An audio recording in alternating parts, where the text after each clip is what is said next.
বাংলাদেশে অশান্তির আবহেই ঘরে ফেরার হিড়িক। সীমান্তে পর্যটক থেকে শুরু করে সাধারণ নাগরিকদের ভিড়। সীমান্ত সিল হওয়ার আতঙ্কে ভিসার মেয়াদ শেষ হওয়ার পূর্বেই বাংলাদেশে ফিরছে ৮ থেকে ৮০। নৈরাজ্য, নির্যাতন, নিপীড়ন জ্বলছে বাংলাদেশ।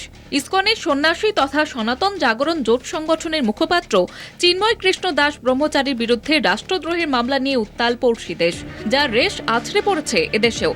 বাংলাদেশের অশান্তি জেরে ইতিমধ্যে সীমান্ত বাণিজ্যে প্রভাব পড়েছে, পাশাপাশি বন্ধ করে দেওয়া হয়েছে ট্যুরিস্ট ভিসাও। এবার সম্পূর্ণ অন্য চিত্র দেখা গেল বসিরহাটের ভারত বাংলাদেশ খোজাডাঙ্গা সীমান্তে। সীমান্ত সিল হওয়ার আতঙ্কে ভিসার মেয়াদ শেষ হওয়ার পূর্বেই বাংলাদেশে পরিবারের কাছে ফিরতে ভিড় জমাচ্ছেন পর্যটক থেকে সাধারণ নাগরিক।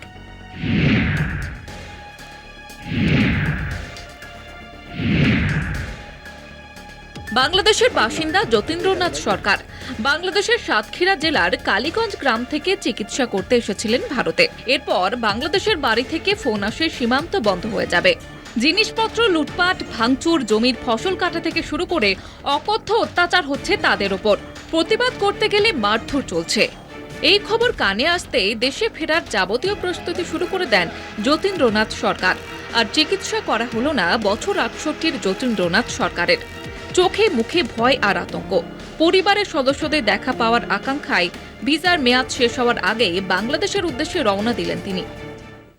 ধরেন আমাদের একটু জায়গা আছে, ওই বিল টিল আছে ঘেরা এখন দক্ষিণ অঞ্চলে, তা ওই রাত্রি যে দা উঁচু করে, আচ্ছা যা থাকে লুটপাট করে নিয়ে যায়, সাদা ধরতে চায়, ধরে চিকিৎসা না হয়ে না করে চলে যাচ্ছে ভয়তে। কেন ওই বলতে চাচ্ছে যে বর্ডার বন্ধ হয়ে যাবে।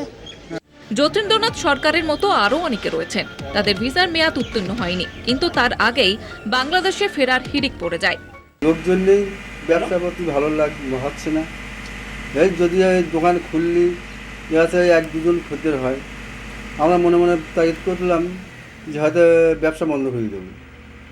শোনা চলছে না, তো বাংলাদেশের লোকজন তো আসছে না তেমন।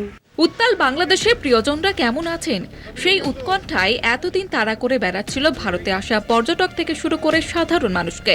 সীমান্ত সিল করে দিলে হয়তো দেশেই ফেরা হবে না আর। সেই আশঙ্কা থেকে সীমান্তে কাতারে কাতারে ভিড় জমাচ্ছেন সাধারণ মানুষ। বসিরহাট থেকে সন্দীপ চক্রবর্তীর রিপোর্ট, কলকাতা টিভি।